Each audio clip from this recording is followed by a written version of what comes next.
यानंतर आपण आपले प्रतिनिधी सुनील दिवाण यांच्याकडे जाऊया। ते सध्या देशमुख कुटुंबियांसोबत आहेत आणि त्यांच्याशी ते चर्चा करतील। सुनील, पूर्वी आपल्यासोबत धनंजय देशमुख आणि सर्व कुटुंबीय आहेत। मला सांगा, ज्या पद्धतीने आज वाल्मिक कराड यांना 14 दिवसाची न्यायालयीन कोठडी मंजूर झाली आहे, कसं बघताय या सगळ्या?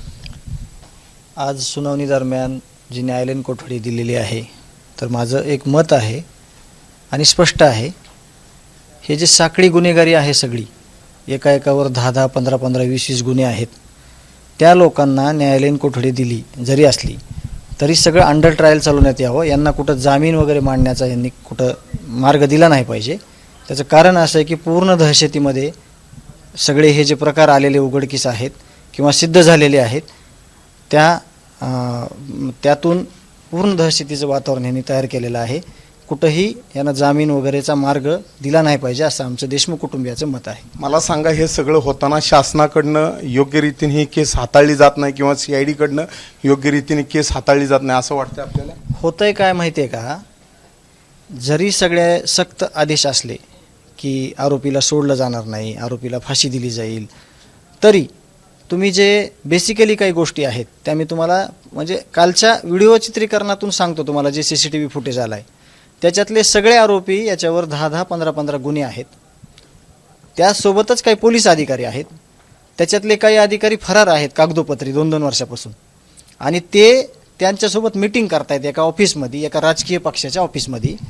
तुम्ही ह्याहून लक्षात घ्या की त्यांनासुद्धा आव्हान आहे, ज्यांनी की हे शब्द दिलेले आहेत की आम्ही कोणाला सोडणार नाहीत, पण जर हे सगळे मिळून जर कुठं पुरावे एखादा नष्ट केला किंवा ह्यांना जर असं अभय दिलं तर समाजानं काय संदेश घ्यायचा, हा माझा किंवा देशमुख कुटुंबियाचा प्रश्न आहे की समाजानं ह्याच्यातनं काय उद्देश घ्यायचा, काय समजायचं। जे पोलीस अधिकारी तिथं आहेत त्यांची आणि ह्या सगळे जे सराईत गुन्हेगार आहेत ते सिद्ध केले, जे प्रसारमाध्यमानं बघितलंय, जे सगळ्या समाजानं बघितलंय, हे सगळे जर सोबत एका जागेवर मिटिंग करत असतील तर तुम्ही मला त्याच्या प्रश्नाचं उत्तर मला द्या की समाजानं काय त्याच्यातून बोध घ्यायचा, किंवा असं करणाराला कुठंतरी पोलीस प्रशासन अभय देतंय आणि हे करणं चुकीचं नाही, योग्य असंच दर्शवतंय, याच्यामध्ये काही फरक आहे? काय मुख्यमंत्र्यांना काय आव्हान करा?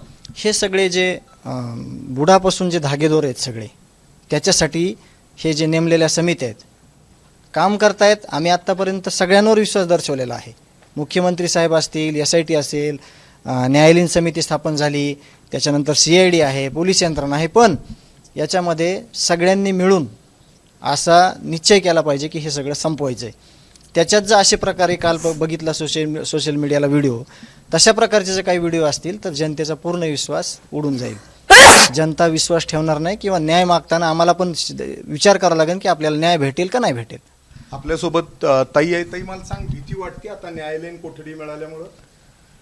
म्हणजे भीती म्हणजे आमची प्रमुख मागणी तर आम्हाला लवकरात लवकर न्याय मिळाला पाहिजे आणि जे कोणी आरोपी असतील त्यांना कठोरात कठोर शिक्षा झालीच पाहिजे।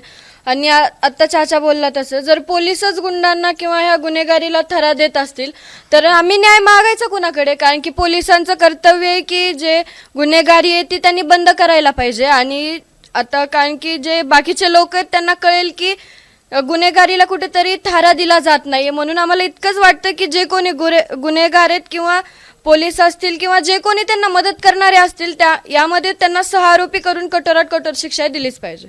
आपल्यासोबत सचिन खराताई आहेत, पूर्वी आज मोर्चासाठी आलेले आहेत। मला सांगा, ज्या पद्धतीने 14 दिवसाची न्यायालयीन कोठडी मिळाली, कसं बघताय? एकतर न्यायालयीन कस्टडी त्यांना मिळालेली आहे, पण मध्यंतरी जर पाहिलं तर जो 27 तारखेचा कालचा जो व्हिडिओ आता महाराष्ट्र राज्यामध्ये नोव्हेंबरचा फिरतोय, त्या व्हिडिओमध्ये स्पष्टपणे वाल्मिक कराड दिसतोय। आणि वाल्मिक कराड या खंडणीचा जरी आरोपी असेल तर वाल्मिक कराडला 302चा आरोपी करणं गरजेचं आहे, कारण वाल्मिक कराडच्या प्रकरणामुळे, खंडणी प्रकरणामुळे सगळं हे कृत्य घडलेले। आणि महत्त्वाचं म्हणजे हा जो पोलीस अधिकारी आहे राजेश पाटील, याच्यावर अॅट्रॉसिटी का दाखल केली 6 तारखेला याच्यावर जर अॅट्रॉसिटी दाखल केली असती तर आमचा संतोष देशमुख गेलाच नसता ना। त्यामुळे राजेश पाटलाला पहिल्यांदा या प्रकरणामध्ये अॅट्रॉसिटी अंतर्गत अटक करून, तात्काळ याला अटक करून याच्यावर खुनाचा गुन्हा दाखल करावा आणि याला या प्रकरणामध्ये 6 आरोपी करावं। तोपर्यंत न्याय मिळणार नाही जोपर्यंत ही ज्या प्रकरणामध्ये सखोल चौकशी होत नाही, वरवरची चौकशी करून फायदा नाही। आज हे फोन गेले कुणाला, वरचा नेमका आका कोण आहे ह्याची सुद्धा चौकशी झाली पाहिजे ना। आपण नेमकं म्हणतो की आका पण नाव घेत नाही कोण ना आकाचं। माझं स्पष्ट मत की नाव घेतलं पाहिजे। वाल्मिक कराडचे मित्र कोण होते त्यांचे सुद्धा फोन तपासले पाहिजे ना। कोण कोण मित्र होते वाल्मिक कराडचे मित्र? धनंजय मुंडे साहेब आहेत, सगळ्यांना माहिती आहे। धनंजय मुंडेंचं आणि त्यांचं सीडर चेक केला पाहिजे, स्पष्ट चेक केला पाहिजे. मंत्री आहेत धनंजय मुंडे साहेब. त्यांच्या मंत्रिपदावर असल्यामुळे ह्यांना मदत होती असं वाटतं. नाही, नक्कीच. मी तर आज भाषणामध्ये बोलणारच आहे तो सविस्तर विषय. धनंजय मुंडे साहेब म्हणतात की लोक नैतिक जबाबदारी दाखवून राजीनामा दिला पाहिजे. आदरणीय अजितदादा पवार साहेब मध्यंतरी बोलले होते ना, अटल बिहारी वाजपेयी साहेबांनी राजीनामा दिला होता आणि एकनाथ शिंदे साहेबांनी आणि फडणवीस साहेबांनी राजीनामा द्यावा. उलट मी सॅल्यूट मारतो दादांना. दादा तुम्ही पण त्यांना जरा नैतिक जबाबदारी शिकवा धनंजय मुंडेंना. आणि का दादा बीडचे पालकमंत्री झालेत, उलट त्यांना मला नाही वाटत की त्यांची नैतिक म्हणजे ते नैतिक जबाबदारी मानतात धनंजय मुंडे साहेब. जर मानत असते ना, कारण ती जे मांडणारे होते उच्च व्यक्ती होते, जे मांडणारे होते आणि राजीनामा देणारे. आता आपल्यासोबत धनंजय भाऊ आहेत. मला सांगा, धनंजय मुंडेंनी राजीनामा द्यावा या मागणीशी तुम्ही ठाम आहात? मी एका गोष्टीची ठाम आहे, माझ्या भावाला न्याय भेटला पाहिजे. माझ्या भावाची हत्या झाली, ते हत्यारे सगळे त्यांना फाशीवर लटकवलं पाहिजे. मग हे करताना प्रशासनाला, लोकप्रतिनिधीला, जिम्मेदार व्यक्तींना जे करता येते ते करा. आता ज्या पद्धतीनं त्यांना न्यायालयीन कोठडी मिळाली आहे किंवा त्यांना आत मदत होती असा जे आरोप होत आहेत, त्यासाठी त्यांना राजकीय जो पाठबळ आहे तो बाजूला होणं गरजेचं. हे सगळं अंडर ट्रायल झालं पाहिजे, ही पण माझी मागणी आहे. आणि मी बोलल्याप्रमाणे जर मी विषय दुसरे बोलत राहिलो, हे केलं पाहिजे ते केलं पाहिजे, तर न्याय माझा कुठेतरी साईडला जाईल. मी जे म्हणतोय ते माझं स्पष्ट मत आहे की मला न्याय भेटला पाहिजे. माझ्या भावाचे जे हत्यारे त्यांना फाशी झाली पाहिजे. आणि हे करताना जे पाऊल उचलता येते सरकारला ते त्यांनी उचललं पाहिजे. त्याच्यात आमची मदत घ्यायची गरज नाही त्यांना की हे करू का ते नको करू का. स्पष्ट माझं मत आहे, जे तुम्हाला करता येतंय, ज्याच्यापासून ह्यांना सगळ्यांना मदत केली जाते, ह्या सगळ्या गोष्टी त्यांनी आटोपल्या पाहिजेत, तरच मला न्याय भेटेल.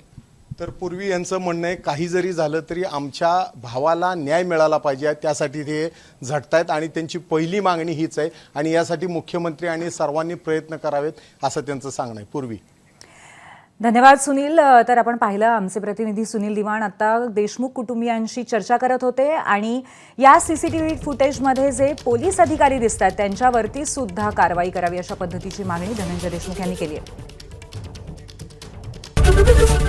एबीपी माझा, उघडा डोळे बघा नीट.